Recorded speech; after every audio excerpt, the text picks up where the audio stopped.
Coming at number 10, we have William attacks Harry. Prince Harry has said that he saw red mist in his brother Prince William's eyes when his older sibling allegedly attacked him during a confrontation over the younger Duke's relationship with Meghan Markle. With this being one of several revelations the Duke has made in his new book Spare, Harry would allege that the Prince of Wales grabbed him by his collar before ripping his necklace and knocking him to the ground. This would happen after William had called the American actress difficult, rude, and abrasive. While Harry has explained that the incident happened all so fast, the incident would cause Harry to land on a dog bowl that would crack under his back, and pieces of the bowl would then cut into Harry in the process. With Harry lying on the floor for a moment, feeling dazed, he then got up onto his feet and told his brother to get out. The incident is said to have taken place at Nottingham Cottage back in 2019 when Harry was living there, and it started when William arrived to complain about Meghan. And now it's starting to make a whole lot of sense on why Meghan and Harry skipped out on spending Christmas with the royal family that year. Coming at number 9, we have Diana hid for years.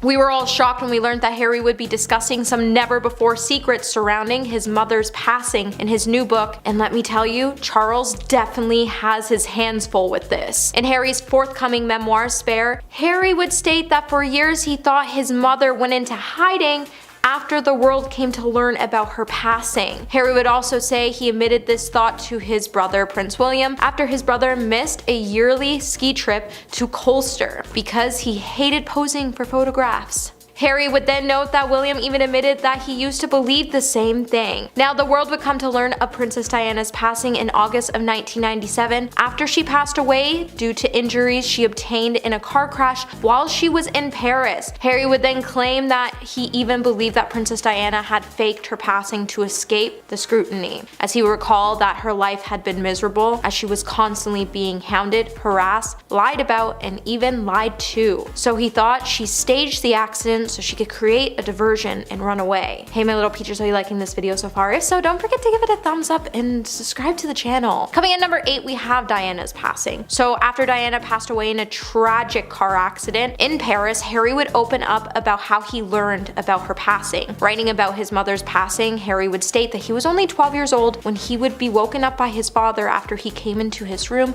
and sat on Harry's bed while putting a hand on his knee. According to the Duke, Charles then said, "My dear son, Mom has been in a car accident. There have been complications. Mom has been seriously injured and has been taken to hospital. My dear son."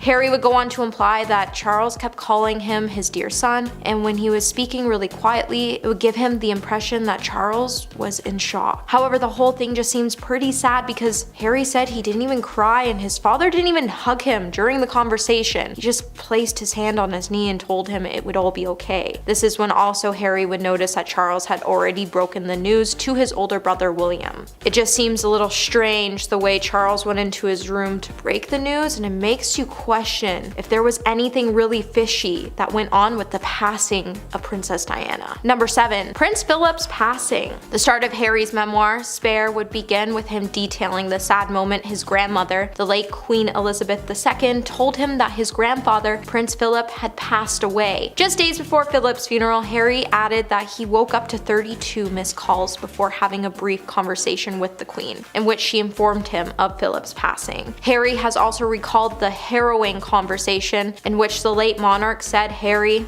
grandfather has passed away." Prince Harry has also described the moment he was told of Prince Philip's passing and how he turned up to Frogmore Gardens in Windsor after Prince Philip's funeral. He would also state it was at this moment alone he would reflect on how sad it was. Frogmore Cottage was to be his and Meghan's home for life before they left royal duties behind. Harry was among 30 attendees at Prince Philip's funeral service in Windsor in April of 2021, as the lockdown restrictions at the time meant a strict limit on the number of people that were allowed to attend. Number 6, William and Kate approved the Halloween costume. Another royal bombshell moment Harry exposed in his memoir is that Prince William and Princess Kate were actually the ones who encouraged him to wear the infamous German uniform he donned at a 2005 costume party for Halloween. Harry recalled the decision to wear the uniform was the biggest mistake of his life in his 2022 Netflix docuseries, Harry and Meghan. When Harry recalled picking backing up the offensive grab in his upcoming memoir, Spare, he would say, "I went up and down rows, sifting through racks, seeing nothing I liked. With time running out, I narrowed my options to tow a British pilot's uniform and a sand-colored German uniform with an armband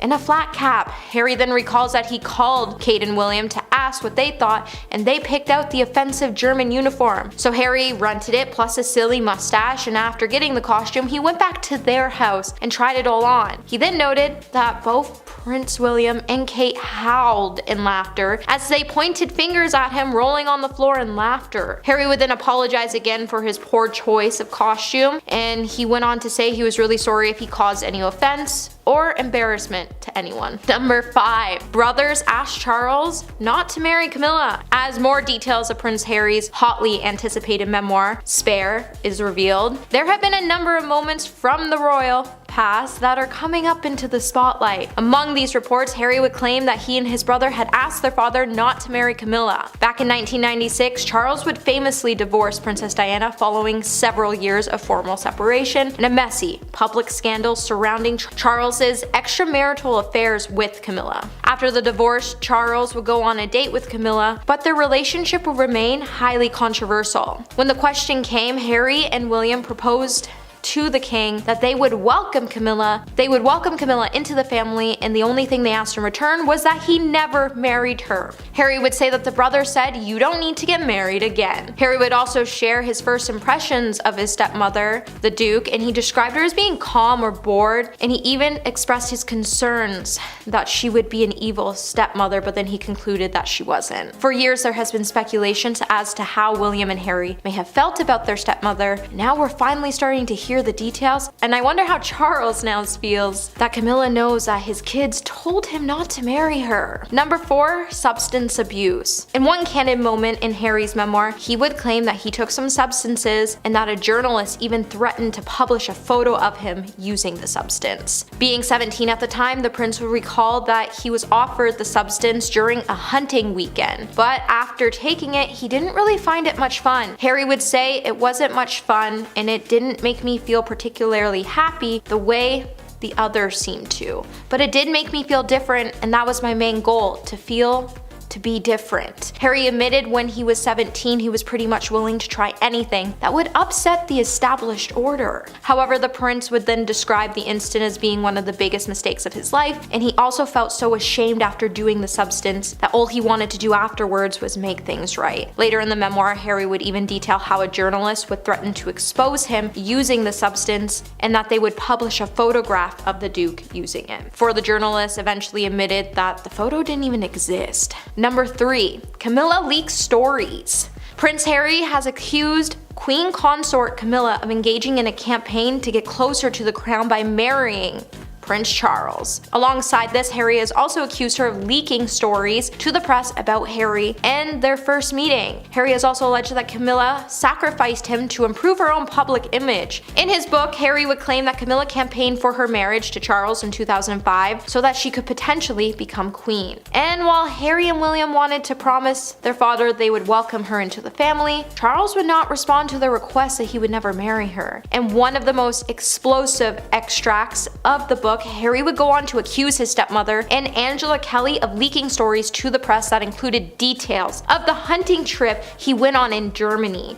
where he got exposed to those substances. Harry also revealed that it was only when he got the backing from William is when his father took things seriously and finally confronted her on it. But to sell stories to the press about your own stepson in order to save your own reputation is kind of just sad and petty, and it makes you just shake your head knowing that Charles would even want to marry a woman like that. And he should have never left Diana. That was his biggest mistake. Number 2, the last conversation with the Queen. One of the most heartbreaking stories in Harry's memoir is when he revealed his emotional final words to his beloved grandmother, the Queen, at Balmoral, just hours before she passed away. In his autobiography, Harry would describe that he whispered into her ear and told her that he hoped she was happy and that she would finally be able to reunite with Prince Philip, who passed away a year earlier. Harry would also go on to tell his grandmother that he admired her for having carried carried out her duties until the end. Harry would then say he scrambled to Scotland to see his grandmother on September 8th last year after Buckingham Palace had announced that she was gravely ill. However, he failed to reach the estate before she passed away at the age of 96. In a moving passage, the Duke would describe that he learned the Queen's passing after he checked the BBC News website. Upon arriving at Balmoral, he was greeted by Anne, the Princess Royal, who took him upstairs to the room where his grandmother was still lying. Harry would then say, "I advanced with uncertainty, and I saw her.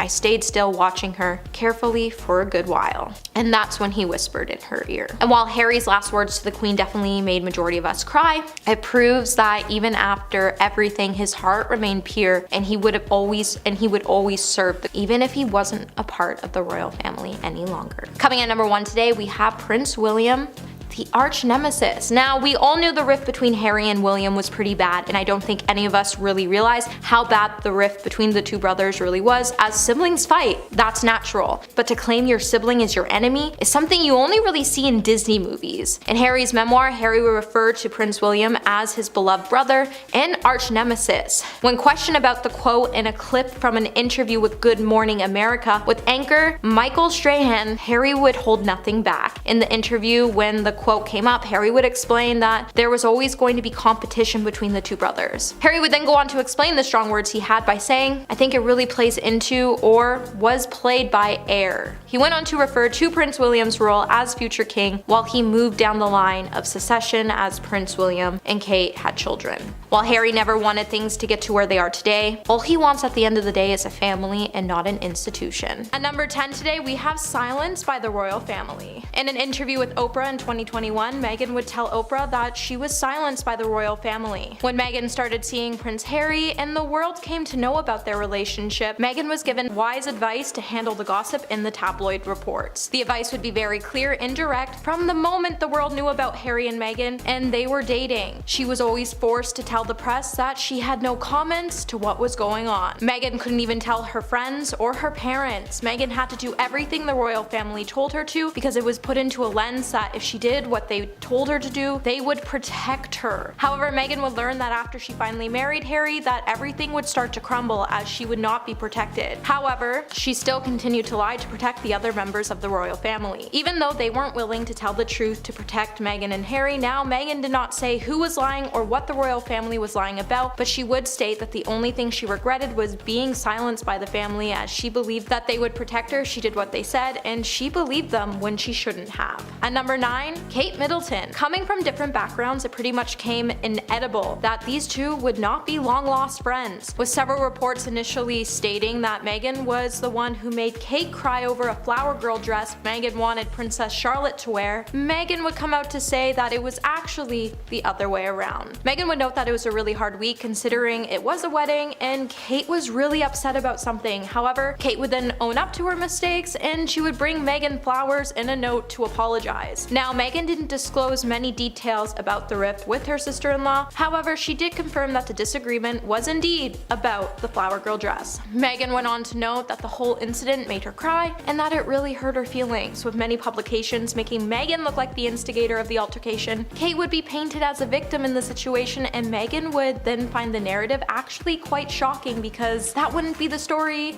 and she described the situation as being the start of the rift between her and Kate. Hey my little peaches, are you liking this video so far? If so, don't forget to give it a thumbs up and subscribe to the channel. And number 8, Formality. In episode 2 in Meghan and Harry's new documentary, Meghan would recall her first time meeting Prince William and Kate, and with it she would reveal that the formality presented to the public by the royal family even carries on behind closed doors. With Meghan meeting Kate for the first time, when they came over for dinner, Meghan recalls how she wanted to feel comfortable, so she opted to wear casual clothes. She chose to wear ripped jeans and was barefoot. When she went to greet the royal couple, she went in for a hug and didn't realize how hugging was actually really jarring for a lot of Brits. This is when Meghan would understand that the formality on the outside even carried on through the inside. The royal family has this forward-facing way of being, and Meghan thought just when you could close the door and relax, she would find out that the formality still carries on over both sides, and it was really surprising to her. With Meghan wanting to do things her own way and break the formality, she found out it was really hard to connect with the family and fit in and she found this formality to be actually just too tropical for her. And number 7, the thoughts of her unborn child. After it was revealed that certain unnamed members in the royal family actually expressed their concern over Meghan and Harry's unborn child Archie, a lot of people tried to pinpoint which members of the family actually have those thoughts. In the months that Meghan was pregnant, she would be told that Archie would not be given security, a title, and that there was also conversations with some family members that they were concerned about how dark his skin might be when the child was born. Meghan would go on to say that majority of the concerns addressed to Harry were about what it would mean or look like if Archie was born with darker skin, as the royal family believed if a child was born with darker skin, it would be very damaging to their image. While Harry and Meghan did state that it wasn't the Queen or Prince Philip that were part of the conversation, it leaves you to think that the only people that were left to have this conversation were King Charles, Prince William,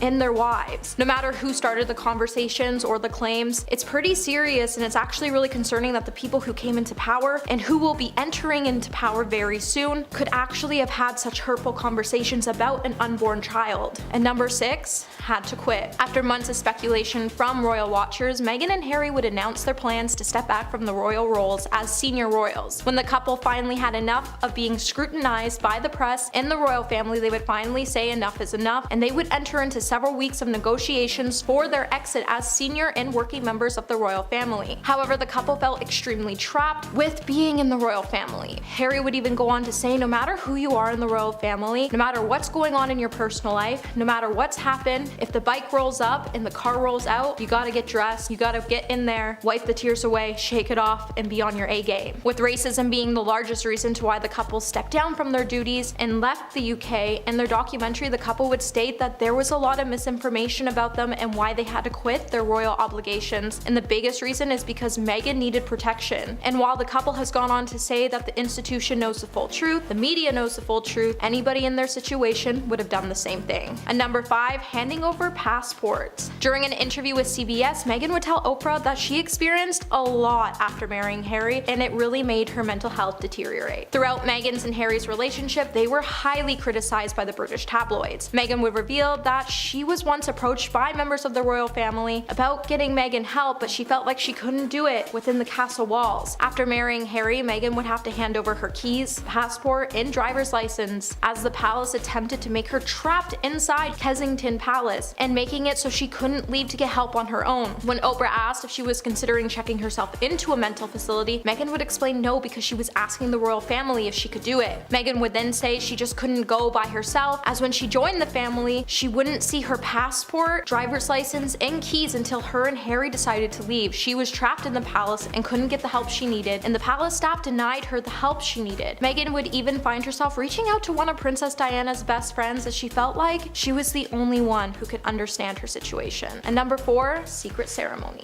Just 3 days before their official ceremony, Harry and Meghan would actually get married in secret. Just 3 days before their televised royal wedding in 2018, according to Meghan, they would secretly get married in their backyard because they both wanted to get back down to the basics and have a moment for just the two of them. Since their actual wedding day was to be televised, Meghan and Harry felt like their wedding wasn't actually for them and it was just for everyone else. So the couple decided to call the Archbishop and said, this spectacle is for the world, but we want our union between us. So the vows that we framed in our room are just the two of us in the backyard with the Archbishop of Canterbury. With the Archbishop claiming that the legal wedding was on Saturday, the couple just exchanged vows in the backyard, but it wasn't a legal wedding. Under English law, there needs to be at least 2 witnesses to take place in a registered venue for a marriage to be legit. So it's clear that the couple just wanted to do something for themselves before making this thing actually official, and it's actually a pretty sweet gesture if you think about it. And number 3, Harry's A-list. When Harry was one of the world's most eligible bachelors, he had a number of different girlfriends that never seemed to stick. In Meghan and Harry's new documentary, Harry would speak about the media scrutiny that brought intense pressure on his relationships, and he would compare it to things that he saw as a child with his mother, Princess Diana, after she divorced Prince Charles. Harry would say that she was one of the most powerful women in the world, but after the divorce, she was completely exposed. Harry would then explain that he has seen things, learned things about how women marrying into the institution will have to understand it comes with pain and suffering. So Harry said he didn't think he would ever meet someone who was willing and capable to withstand all the baggage that came with him. With his relationships only lasting a matter of weeks or months before it was splattered all over the tabloids. When he met Meghan, he was terrified that she would be driven away by the media. Meghan would then later reveal that Harry actually has an A-list of potential qualities he would want and need in a future partner. With Harry refusing to reveal any of his list, he would go on to say that Meghan was the list, as she was a needle in a haystack. She was someone who not only shared his values of service, but she also had experience with being in the public eye. And number 2, secret stay at the palace. When Meghan and Harry first started seeing each other, they wanted to keep their relationship a secret for as long as possible so they could get to know each other without the media intruding. With Meghan describing their long distance relationship as exciting, relaxed, and easy, she knew that if she wanted this to last, she would have to do something. So she decided to implement this 2-week rule, which pretty much meant that they both had to see each other in person every 2 weeks. Now, to fly under the radar, it was somehow much easier for Meghan, who was living in Canada at the time, to fly to London to visit Harry in secret. So every 2 weeks, if both couples could manage, they would visit, and Meghan would fly to London to stay with Harry at Kensington Palace, so they could get to know each other without anyone taking photographs and it becoming news. However, it was a risk to get Meghan into the palace, as getting her through the police barrier into Kensington Palace is a risk itself because you never know who you could trust. So Meghan and Harry had to become really sneaky just to get her into the castle walls. The pair would also do this for 4 months before their news of being together officially broke in November of 2016. And at number 1 today, we have Meghan's career. When news first broke that the Suits actor Meghan Markle was dating Britain's most eligible royal, the headlines would respond with racism, with headlines joking about Meghan being straight out of Compton or that her mother lived in the slums. It became a huge factor to why Meghan and Harry wanted to leave the royal family. With the royal family believing that Meghan's career being a sticking point in the beginning, they were incredibly impressed that Harry could land such a beautiful woman. The fact that he was dating an American actress, on the other hand, definitely clouded their judgment more than anything else. And in the beginning, as the family would say, oh, she's an American actress, this won't last, with Meghan adding that her being an actress was the biggest problem. She would say that there is an idea in the UK that causes them to typecast anyone from Hollywood. Although we all know that race would become the bigger issue on why they chose to opt out of the royal family, it's clear that the royal family definitely didn't trust Meghan because of her career and where she was from. At number 10, we have King Charles and his raunchy phone calls with Camilla. Now this one is pretty gross, honestly. We are full aware of King Charles's marriage to his previous wife Diana and how it was not a good time at all. There was infidelity on both sides here, but the one that really peed people off was Charles's affair with Camilla Parker Bowles. During the time that Camilla and Charles were still with their husband and wife respectively, the two did have some rather interesting secret phone calls. 1992 was the year that Charles and Diana officially separated, but it was also the year when one of these phone conversations were leaked to the public, and Charles had quite a few interesting things to say during that conversation. Things that I don't think I'm even really allowed to say here. Let's just say it had to do with feminine hygiene and call it a day. If you are interested, feel free to research because I'm moving on. Hey, if you think the royal family's dark secrets are juicy, hit that like button. It really helps out our channel. Thanks, guys. And with that, at number 9, we have Diana. Just the whole situation. And in a way, this also kind of extends to the more recent Meghan Markle controversy. You see, Diana was a very open individual. The people loved her, and she had no issue being honest about her hardships. Among the royals, Diana was the most human, and she would make this fact known by being open and honest about her human struggles, especially being a part of the incredibly structured, judgmental, and old-fashioned royal family. In November 1995, the princess gave a television interview during which she spoke of her unhappiness in her personal life and the pressures of her public role. Specifically, Diana suffered from depression and bulimia, which she talked about in length, and it honestly accrued her a lot more love from the people than she already had. And in turn, it also turned the public against the royal family even more, especially as Charles and friends of his would use her words against her, claiming that anything she accused Charles of was caused by her psychological issues. It's kind of truly disgusting, and adds to the reason some people believe the monarchy should be abolished. At number 8, we have people's doubts about whether or not Charles is actually Harry's biological father. With all the scandal that was surrounding Charles and his former wife Diana, it was starting to look like there couldn't possibly be any more reports about them that could surface. That was until a few people scratched beyond the surface in one of Diana's tell-alls. In 1995, in an interview on BBC's Panorama with a journalist named Martin Bashir, Diana admitted to an affair she carried out for 5 years with a military man named James Hewitt. There was intense speculation once Diana passed that James was potentially the biological father of her son Harry and not Charles as originally believed. And despite their ever so prominently similar looks, James denied being Harry's real dad. James detailed that it wouldn't have been possible because Harry was conceived prior to the start of his and Diana's relationship. Still, people be speculating. At number 7, we have the Queen and her secret cousins. Aired on Channel 4 for the British network in 2011 was a documentary called The Queen's Hidden Cousins, where it was revealed that there was a scandal that managed to conceal itself from the eye of the public for decades. Way back in the 1940s, the stigma around mental disabilities was very prominent, and it wasn't seen or understood as well as it is now. Obviously, with Diana, this stigma reared its ugly head, but the Queen's first cousins, Catherine and Nerissa, fell victim to their physical and mental issues as well. The nieces of the Queen Mother were placed into a mental institution in 1941 and remained there for the rest of their lives. Because of this, Nerissa and Catherine were said to have been cut off from the lives of the royal family forever. A nurse in the documentary who oversaw the cousins made it very clear that not once did the royals ever go to see Catherine or Nerissa. This claim was obviously disputed by the royal family, but I obviously don't doubt it. At number 6, we have Princess Beatrice, who dated a criminal. While she was 7th in line for the throne and held the title of being the Queen's granddaughter, Beatrice was also a socialite and philanthropist. However, she also made some fairly sketchy dating decisions in her past. For example, back in 2006, when the princess was a mere 17 years old, Beatrice started seeing American playboy Paolo Lauso. However, ahead of his relationship with Beatrice, Paolo was indicted for taking the life of a 19-year-old man named Jonathan Duchatellier. Jonathan reportedly passed away as a result of the injuries he sustained from Paolo in 2002. The incident was said to have taken place after Jonathan had confronted Paolo about his disrespect towards females at a party. However, the charge of manslaughter was eventually dropped and then reduced. This, however, did not stop Paolo from breaking the terms of his probation to woo Beatrice with a trip to the French Alps. Unsurprisingly, these two did not last. At number 5, we have the incident of the Duchess of York being caught on camera getting her toes sucked. I can't believe I just said that out loud. Sarah Ferguson was married to a certain prince whose very name isn't allowed on YouTube. That is a whole other story I'm not even allowed to talk about, but the pair ended up separating in 1992. When their marriage began to run its course, Sarah was a lot less discreet about her courting of other men, which, of course, again resulted in the royal family's snubbing. The situation escalated even further when Sarah was pictured at a beach with financier John Bryant. During their sandy getaway, Sarah was topless and reporters managed to capture some pics of Brian sucking Sarah's toes. Gross. I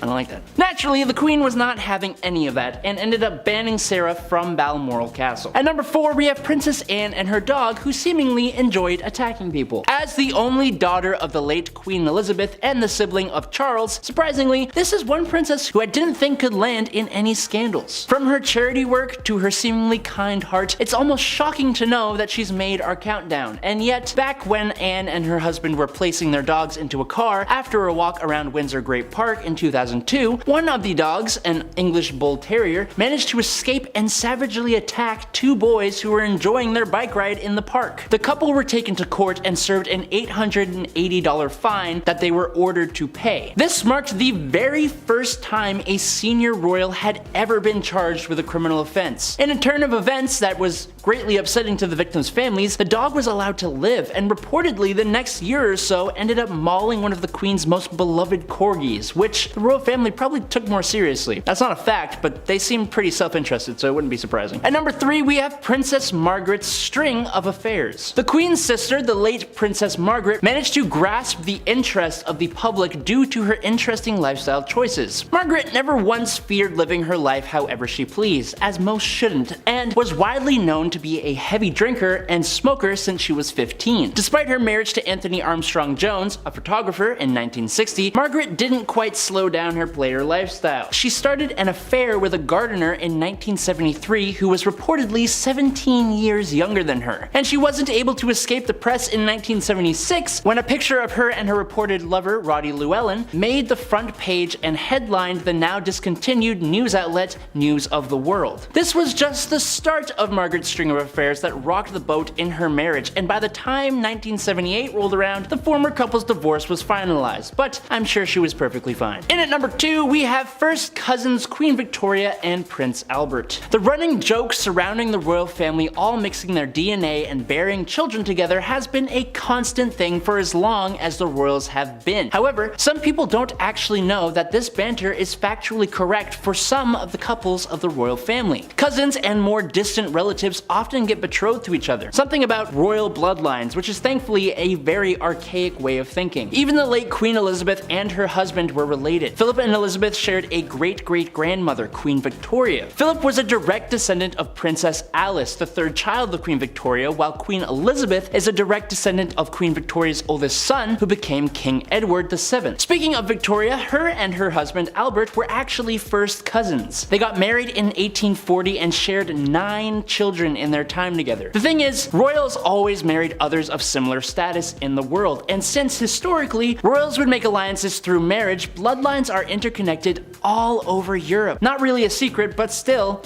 ick. At number 1, we have Princess Anne's son-in-law who spent a night in a dwarf tossing club. Yes, this one is strange, and yes, it did very much happen. Despite Mike Tyndall not being a royal by blood, his everlasting marriage to Princess Anne's daughter, Zara Phillips, decrees that he is on the ins with the royals. However, his connection to the family could not save the English rugby player from the backlash that occurred after it was reported he spent one of his nights in 2011 at a, quote, dwarf tossing club in New Zealand. According to articles from the time, Mike and his team went to celebrate their win against Argentina at the club. And despite Mike insisting he nor his teammates actually threw a dwarf, just him being present in such a location was enough to spark massive outrage in the media. Number 10. Harry's misconduct. Back in 2005, Prince Harry attended a costume party dressed as a Nazi. This is a risky enough outfit for anyone, let alone a British royal. Of course, pictures from the party were leaked to the press, who plastered it all over their front pages. Harry, who was 20 years old at the time, really should have known better, but he still made a public apology from his royal offices, which read, Prince Harry has apologized for any offense or embarrassment he has caused. He realizes it was a poor choice of costume, but the papers held on to the story for quite some time, and it caused widespread outrage worldwide. Then 4 years later, in 2009, the prince was dealt another huge blow to his reputation when a tape emerged of him using racial slurs against members of his own army platoon. In the video, you can hear the prince using offensive language as well as racist terms. Once again, Harry had to make a public apology to try and save the royal family from further embarrassment. It didn't work, and the footage was relentlessly replayed around the world. If you're loving this video so far, please hit that like button, it would really help us out. Number 9. Prince Andrew's friend. The disgraced prince is no stranger to controversy. In 2011, it emerged that he was good friends with convicted sex offender and American financier Jeffrey Epstein. He was married to Sarah Ferguson, who came forward confirming their friendship and revealed that her ex-husband had asked Epstein to clear some of her debts. Although he later reported that he had cut all ties with Epstein, Buckingham Palace came under new pressure to explain their relationship with the American in 2015. The royal family has since tried to distance themselves from Andrew when his disturbing ties became public, and there was a civil case brought against him. Not long after that, it was announced that he would be stripped of his military titles and royal patronages and would no longer be allowed to use the title His Royal Highness in any official capacity. The trouble is that no one really knows the full extent of Andrew's involvement with Epstein, but the public mood still seems so set against him that he will likely not be able to return to public life for quite some time. Number 8. The Hidden Cousins. In 2011, an explosive documentary was released called The Queen's Hidden Cousins, which revealed a scandal that has avoided the public eye for decades. In the 1940s, mental illness was not understood as much as it is today, and so the royal family viewed it as an embarrassment when 2 of the Queen's first cousins, Nerissa and Catherine Bowles-Lyon, were born with severe learning difficulties. Born in 1919 and 1926 respectively, Nerissa and Catherine were never able to be a part of the royal family. Instead, they were incarcerated in a mental institution in 1941 and remained in care there for the rest of their lives. In the documentary, nurses who oversaw them categorically stated that no members of the family ever came to visit the 2 sisters, who were unable unable to articulate speech, but apparently had a great spirit about them. When the story of the sisters' existence was published in 1987, a scandal instantly erupted when it emerged that the royal family had apparently erased two of its members from their lives entirely. Number 7. Diana's biography. It's no secret that Prince Charles and Diana had a terrible marriage, but unlike many royals, Diana was vocal about her private affairs. We know that she felt like a total outsider within the royal family and felt like a prisoner trapped in a loveless marriage. In Diana's biography, she recounted a desperate time when she felt truly shut out by her husband. Quote,